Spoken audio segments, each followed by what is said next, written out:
Yes class, very very good morning all of you. तो हम लोगों ने कल बातचीत की related to the new chapter जो हम लोगों ने स्टार्ट किया। चैप्टर का नाम है नॉन प्रॉफिट ऑर्गेनाइजेशन, जहां पे मैंने आप लोगों को बताया कि जब कभी कोई भी ऑर्गेनाइजेशन प्रॉफिट अर्न करने के लिए काम नहीं करता है, उसका मेन मोटिव होता है कि हमें अल्टीमेट सोसाइटी को सर्व करना है, सोसाइटी के वेलफेयर के लिए काम करना है, जो इकोनॉमिक वीकर सेक्शन है उन्हें हेल्प करनी है, साथ में अपने जो मेंबर्स हैं जिन्होंने उस पर्टिकुलर ऑर्गेनाइजेशन को ज्वाइन कर रखा है, केवल अगर उन्हीं को ही बेनिफिट पहुंचाना है, तो ऐसे ऑर्गेनाइजेशन को बोला जाता है नॉन प्रॉफिट ऑर्गेनाइजेशन। जब इसके फीचर्स के बारे में मैंने आप लोगों से बातचीत की, तो इसके फीचर्स के अंदर सबसे पहला फीचर मैंने आप लोगों को बताया कि इनका मेन मोटिव है सोशल वेलफेयर करना, सोसाइटी को सर्व करना। इसका जो मैनेजमेंट है वो पूरा का पूरा इसके मेंबर्स संभालते हैं, और इनके मेंबर्स में से ही एक पर्सन को सेलेक्ट किया जाता है, जो इनका चेयरपर्सन होता है। वही सारे के सारे डिसीजन लेता है। देर आफ्टर बात की कि किसी भी तरीके से प्रॉफिट का कोई भी डिस्ट्रीब्यूशन नहीं किया जाता, और ना ही इसके अंदर किसी भी तरीके के शेयर होल्डर्स होते हैं। हमने इन सभी के बारे में बहुत अच्छे लेवल पर चर्चा की। अब इस चर्चा को आज आगे बढ़ाएंगे, और आज सबसे पहले अपन बातचीत करेंगे कि जब नॉन प्रॉफिट ऑर्गेनाइजेशंस हैं, वो अपनी जब बुक्स को मेंटेन करते हैं, तो बुक्स के अंदर किस किस कैटेगरी की बुक्स ये बनाते हैं। मैं केवल बुक्स के बारे में बात करूं तो ये तीन तरीके की बुक मेंटेन करते हैं। सबसे पहले आती है कैश रजिस्टर, दूसरा आता है मेंबर्स रजिस्टर, तीसरा आता है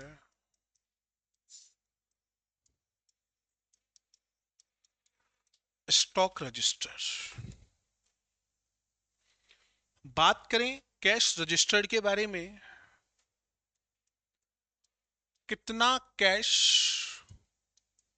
इनफ्लो हो रहा है और कितना कैश आउटफ्लो हो रहा है, वो पूरी की पूरी इंफॉर्मेशन आती है आपके कैश रजिस्टर के अंदर।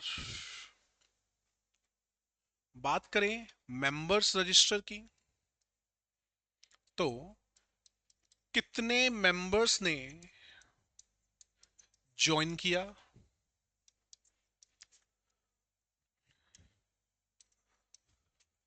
उनका एड्रेस क्या है,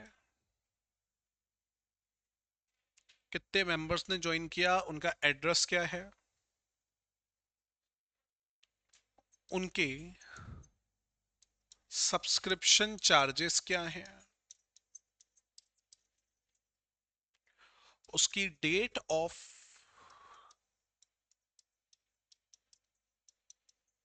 ज्वाइनिंग क्या है।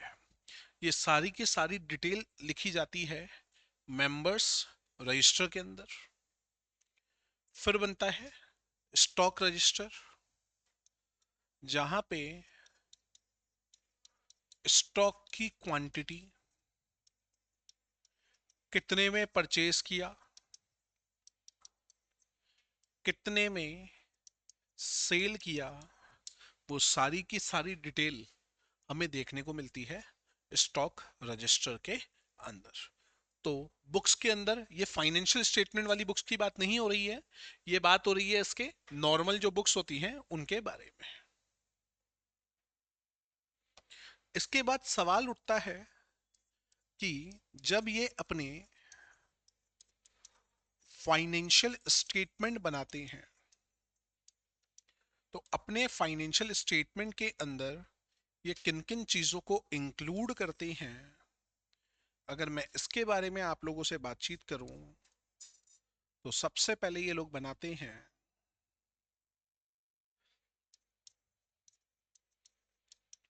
रिसिप्ट एंड पेमेंट अकाउंट, बाद में ये लोग बनाते हैं इनकम एंड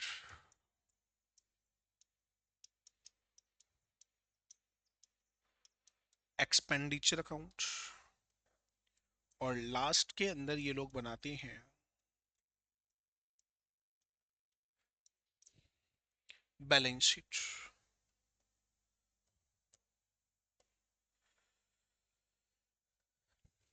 जब बात होती है रिसिप्ट एंड पेमेंट अकाउंट की, ये अपने आप में रियल अकाउंट होता है जिसके अंदर हम लोग केवल कैश ट्रांजैक्शंस को दिखाते हैं। जब बात होती है इनकम एंड एक्सपेंडिचर की, तो ये एक तरीके का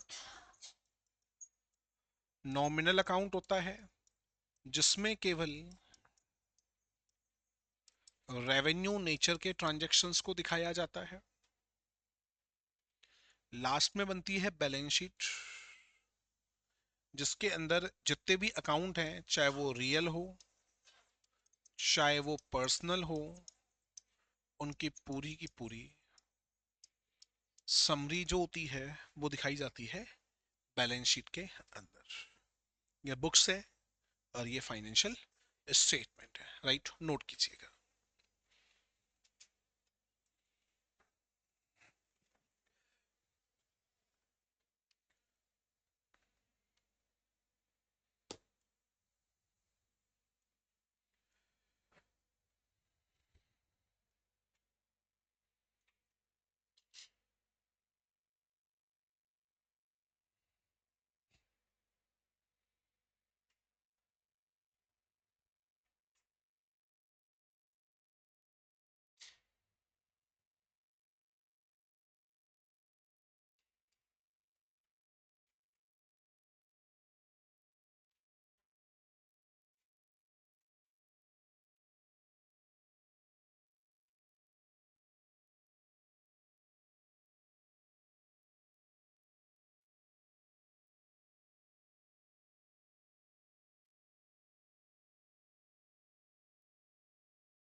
डन।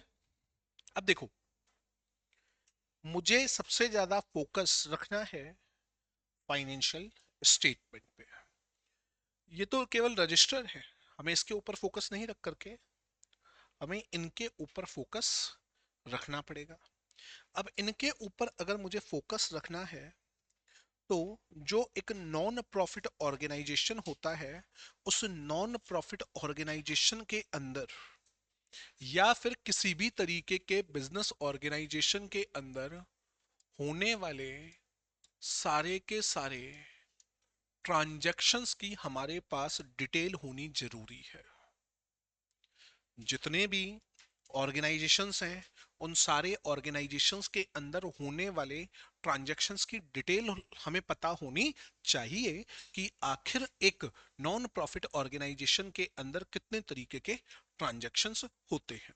अगर मैं उन ट्रांजैक्शंस के बारे में आप लोगों से बातचीत करूं तो बिजनेस के अंदर बेसिकली दो तरीके के ट्रांजैक्शंस होते हैं। सबसे पहला ट्रांजैक्शन होता है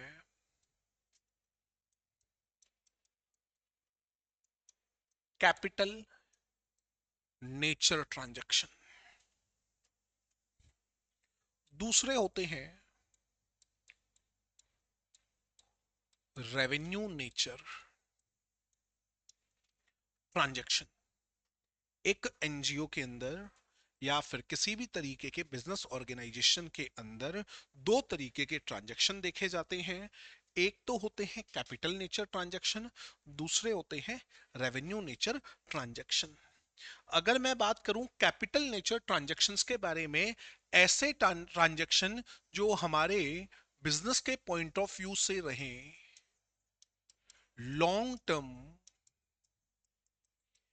नेचर के, और यहां पे लॉन्ग टर्म नेचर का मतलब है मोर देन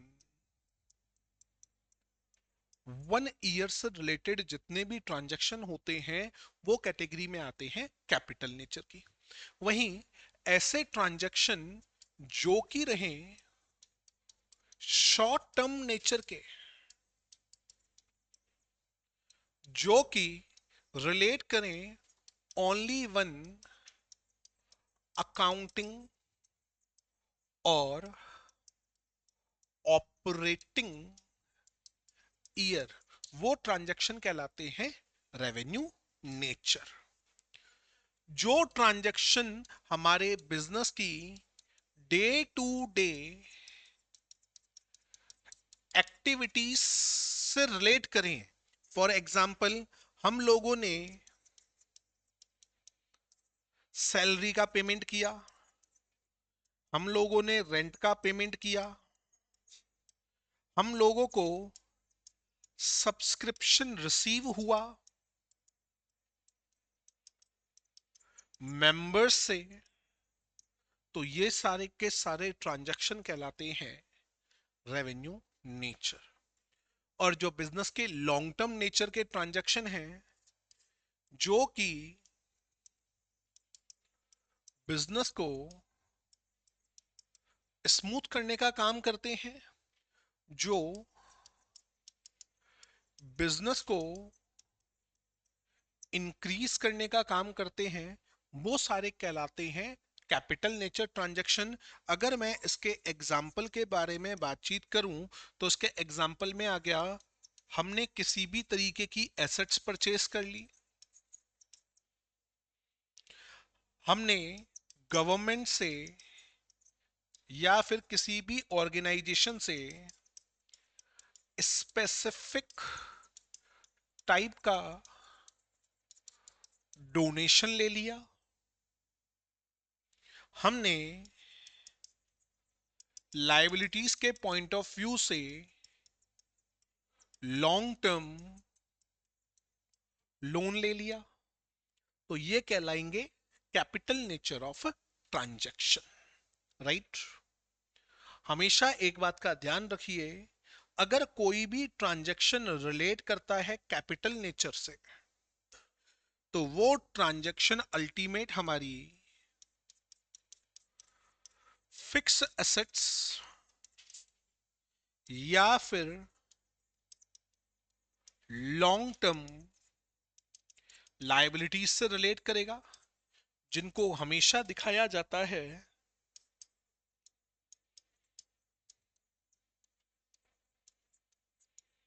बैलेंस शीट के अंदर। वहीं अगर कोई भी ट्रांजैक्शन रेवेन्यू नेचर का है, ये अल्टीमेट डील करता है हमारी बिजनेस की इनकम से, हमारे बिजनेस के एक्सपेंसेस से, तो इसको अल्टीमेट दिखाया जाएगा। ये रेवेन्यू नेचर के ट्रांजैक्शन हैं, इनका नेचर हमेशा होगा नॉमिनल अकाउंट का, और जो ये फिक्स एसेट्स एंड लायबिलिटीज हैं या तो ये रहेंगे रियल अकाउंट या फिर ये रहने वाले हैं पर्सनल अकाउंट के। डन। तो ये ट्रांजैक्शन चाहे बिजनेस ऑर्गेनाइजेशन हो चाहे फिर नॉन बिजनेस ऑर्गेनाइजेशन हो, उनके अंदर ये दो तरीके के ट्रांजैक्शन होते हैं। राइट, नोट कीजिएगा।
चलो आगे।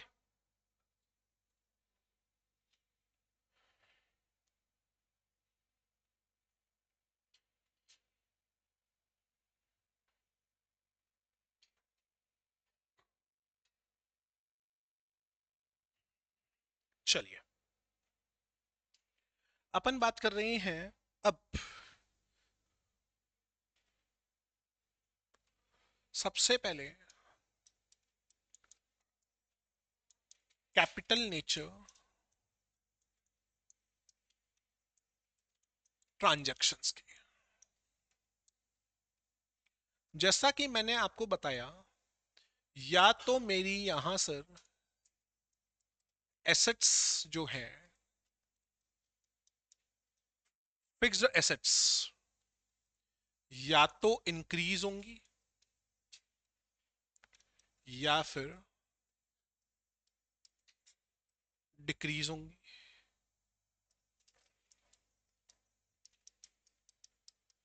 मेरी लाइबिलिटीज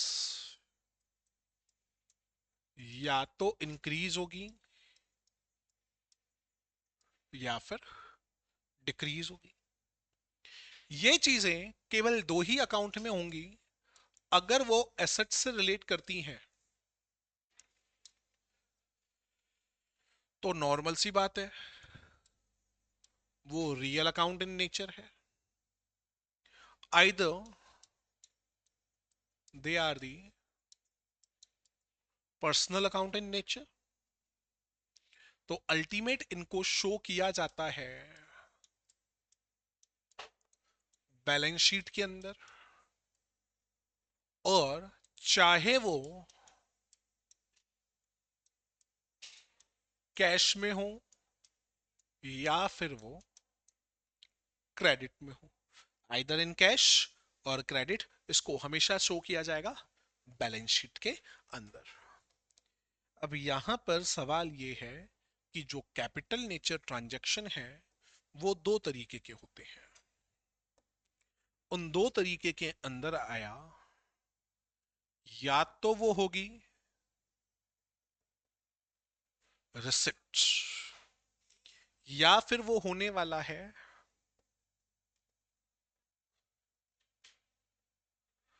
पेमेंट। या तो वो रहेगी रिसिप्ट या फिर वो रहेगा पेमेंट। अब अगर मैं केवल एक नॉन प्रॉफिट ऑर्गेनाइजेशन के बारे में बात करूं तो कैपिटल नेचर के रिसिप्ट का मतलब हुआ अगर उसको किसी भी टाइप का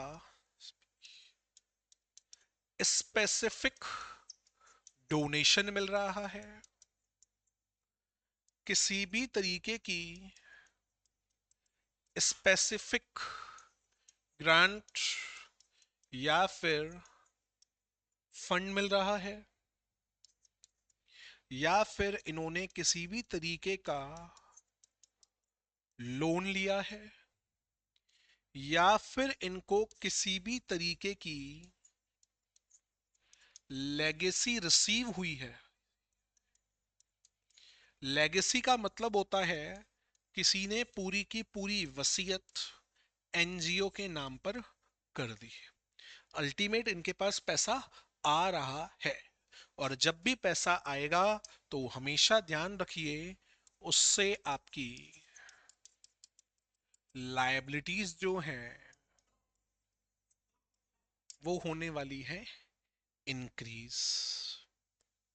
स्पेसिफिक डोनेशन, तो उसका खर्चा फ्यूचर में किसी स्पेसिफिक पर्पस के लिए करना पड़ेगा, तो मेरी लायबिलिटी है।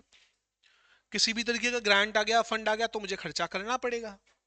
लोन लिया है तो फ्यूचर में उसका रीपेमेंट करना पड़ेगा। किसी भी तरीके की वसीयत मिली तो उसका खर्चा भी तो मुझे उस प्रॉपर पर्पस के लिए करना पड़ेगा जिस पर्पस से मेरे पास वो लेगेसी आई है। उसके अलावा मैंने मेरी असेट्स को सोल्ड कर दिया, लॉन्ग टर्म वाली फर्नीचर को सेल कर दिया, शॉप थी उसे सेल कर दिया, बिल्डिंग को सेल कर दिया, कैश तो आएगा ना, because we are talking about receipts, पैसा आना। तो अगर ये काम किया गया एसेट्स को सोल्ड, तो ये इससे हमेशा हमारी एसेट्स की वैल्यू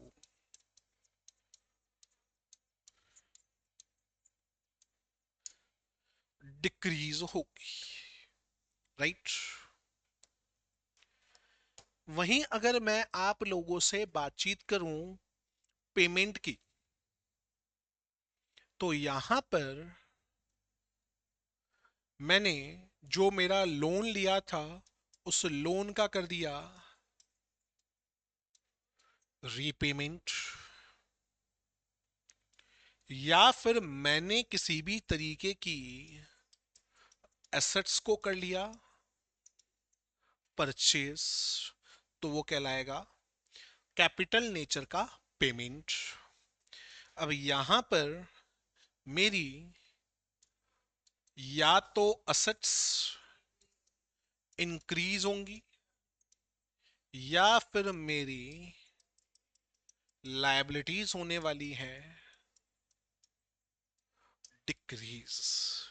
तो कैपिटल नेचर जो ट्रांजैक्शन है, दो तरीके के, रिसिप्ट नेचर और पेमेंट नेचर। तो एक एनजीओ की रिसिप्ट के अंदर क्या चीजें आती हैं, मैंने आपको वो बताया। रिसिप्ट से हमेशा लायबिलिटीज इंक्रीज होंगी और असेट्स डिक्रीज होते हैं।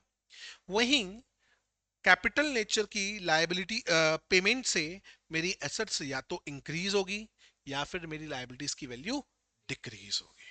बात सभी को ओके? नोट कीजिएगा, capital nature transaction. Donation receive हुआ तो फ्यूचर के अंदर जिस पर्पस के लिए डोनेशन मिला है उसके ऊपर मनी को स्पेंड करना पड़ेगा, तो वो आपकी लायबिलिटी कहलाएगी। सेम चीज स्पेसिफिक फंड के लिए हो गई।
ब्लड डोनेशन करेंगे तो ब्लड डोनेट कर रहे हो या पैसा डोनेट कर रहे हो, पहले तो ये बताओ मुझे।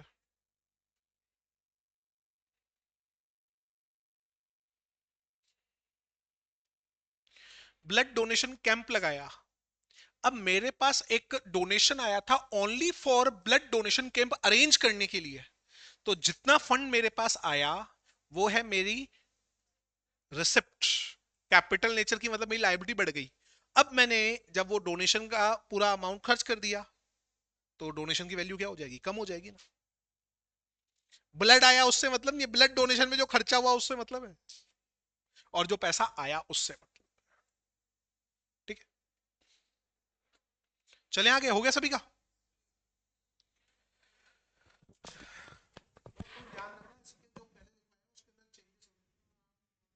क्या बहुत सारे एडिशन करवा रहा हूँ, बहुत सारे होने की कॉपी लिखूंगी, मैं को लिखूंगी इसके अंदर, लिख रहे हो ना, इसके अंदर लिख लेना। और रियलिटी बता रहा हूँ, मैंने फाउंडेशन मैं ये नहीं मैं इसमें से कॉपी कर, मैं तो टॉपिक देखना, टॉपिक का सीक्वेंस क्या है, टॉपिक देन फिर मैं मेरा लिख पा रहा हूँ, कुछ काफी सारे चेंजेस अगर हो रहे हैं तो फिर आप साइड पे चल रहा है उसकी कॉपी। रियल में आइडियल कॉपी है फॉर फाउंडेशन, और ए इस कॉपी के अंदर नहीं है। हर सब्जेक्ट के अंदर इसकी कॉपी नहीं है। ठीक है, चलो आगे बढ़ो। अच्छा, पहले तो मुझे बताइए जून अटेम्प्ट में बच्चे कौन कौन से, न्यू कौन कौन आया है जून अटेम्प्ट, आप सब बता दो। जून के, और एक और था ना जून आए थे, वो भी जून के लिए है। ठीक है बेटा, मैं आपको जून का सिलेबस कर दूं। दो नंबर का, चार नंबर का जून का सिलेबस खत्म हो चुका है, लेकिन यहाँ टेंशन नहीं है, 1 अप्रैल आज है, लेकिन मेरा चैप्टर कल से स्टार्ट होगा, आपका सिलेबस वापस से हो जाएगा। जून से जाने से पहले पहले तुम्हारी टेस्ट भी हो जाएगी, तुम्हारा सिलेबस भी हो जाएगा, एक बार रिवीजन खाली भी यहाँ से होगा। जो शुरू से पढ़ रहे होगा तो ये रिवीजन ही है एक तरीके से, लेकिन थोड़ा स्लो स्पीड। इसके बाद एक बार रिवीजन और होगा जो इंपॉर्टेंट चैप्टर से मुझे तो सबसे बड़ा फायदा होगा क्या, तो तुम आने में कर जा रहे हो, बता दो वैसे ही नहीं आता। ठीक है, तो टेंशन किसी को लेने की रिक्वायरमेंट नहीं है, सिलेबस पूरा हो। ठीक है,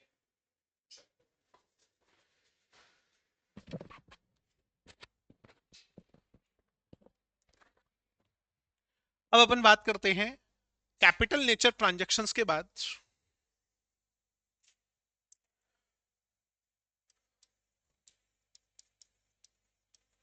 रेवेन्यू नेचर ट्रांजैक्शंस के बारे में।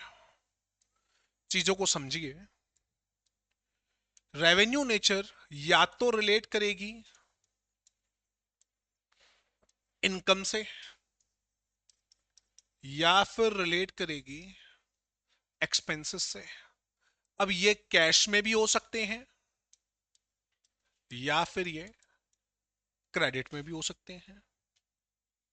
सबसे पहले जितने भी रेवेन्यू नेचर ट्रांजैक्शंस हैं वो सारे के सारे अपने आप में होते हैं नॉमिनल अकाउंट। तो इनकम एक्सपेंसेस नॉमिनल अकाउंट, जिसको हमेशा हम शो करते हैं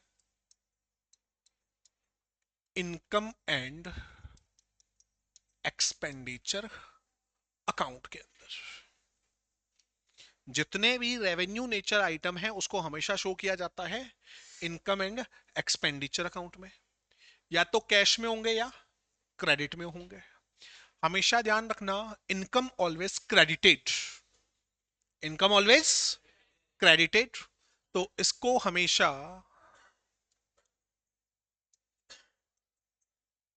इनकम एंड एक्सपेंडिचर की क्रेडिट साइड में दिखाया जाएगा, चाहे ये कैश में आए या फिर ये क्रेडिट में आए। These are expenses always debited. तो ये अगेन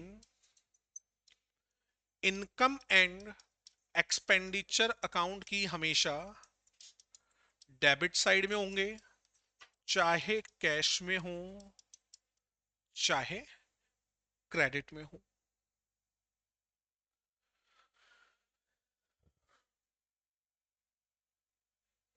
पहली बात। और ये क्यों आ रही हैं? बिकॉज इनका नेचर हमेशा होता है नॉमिनल अकाउंट, जिसको इनकम एंड एक्सपेंडिचर में दिखाना ही दिखाना है। बट साथ में मेरे पास अगर कुछ भी चीज कैश में आ रही है तो उसको दिखाया जाएगा रिसिप्ट एंड पेमेंट अकाउंट में। तो इनकम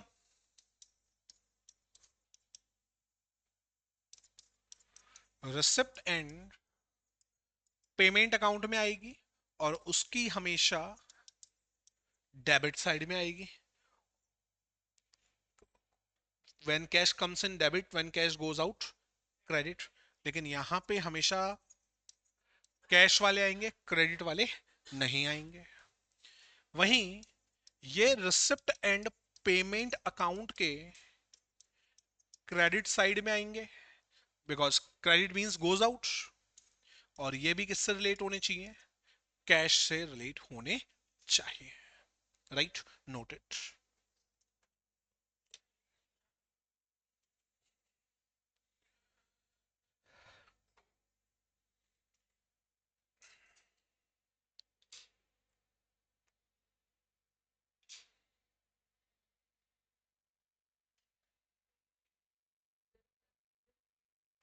क्या कंफ्यूजन क्रिएट कर रहा है?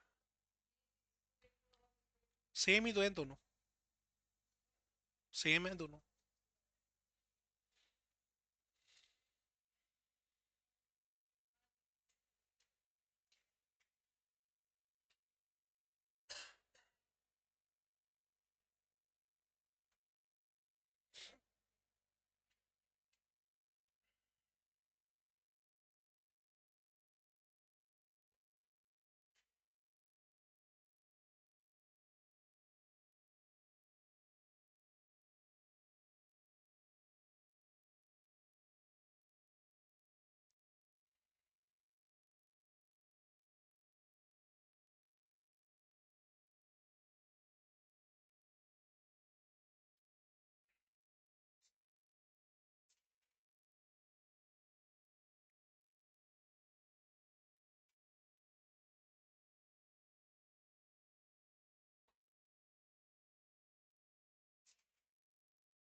डन। अब मेरी बात सुनो।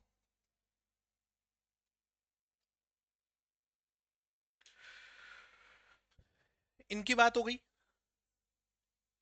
भैया अगर मैं पहले मेरे नोट्स की बात करूं तो मैंने बोला ये इनकम एंड एक्सपेंडिचर की क्रेडिट साइड में आता है और रिसिप्ट एंड पेमेंट की डेबिट साइड में आता है। लिखवाया तो यही हुआ है, चेक करो ढंग से। इतना सही फर्क है, और लिखवाया भी सेम यही है, फॉर्मेट भी सेम यही है, ये लिखा हुआ है। बाद में मैंने इसके एग्जाम्पल दिए हुए हैं। एग्जाम्पल ध्यान रखना क्योंकि थियोरटिकल अपना कंसेप्ट ज्यादा पूछता है।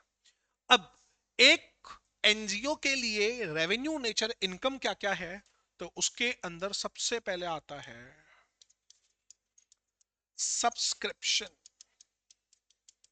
जो मेंबर्स पैसा देते हैं। General donation, fund, grant, sale of old furniture, newspaper,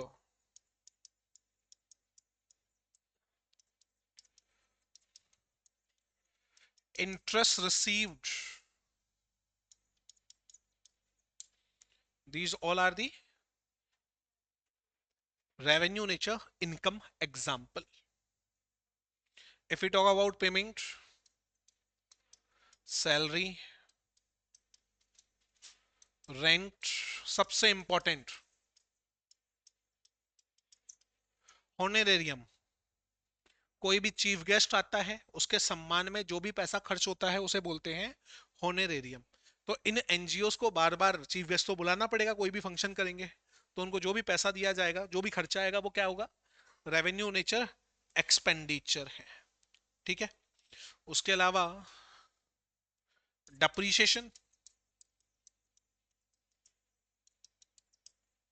done, noted fast. Chief guest आया, डोनेशन नहीं, उसका सम्मान करने के लिए गुलदस्ता लाके आए, उसको माला पहनाई, उसमें खर्चा जो लगेगा ना, उसको बोलते हैं honorarium. Sale of old furniture, scrap हो चुका है, उस स्क्रैप को बेचा।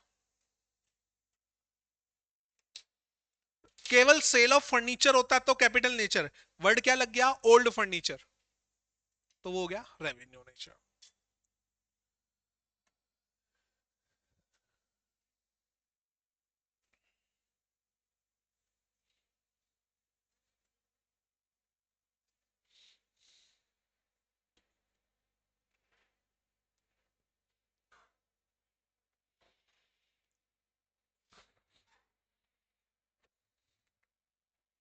डन, बहुत है आज के लिए, बाकी की चर्चा करेंगे कल की क्लास में। धन्यवाद।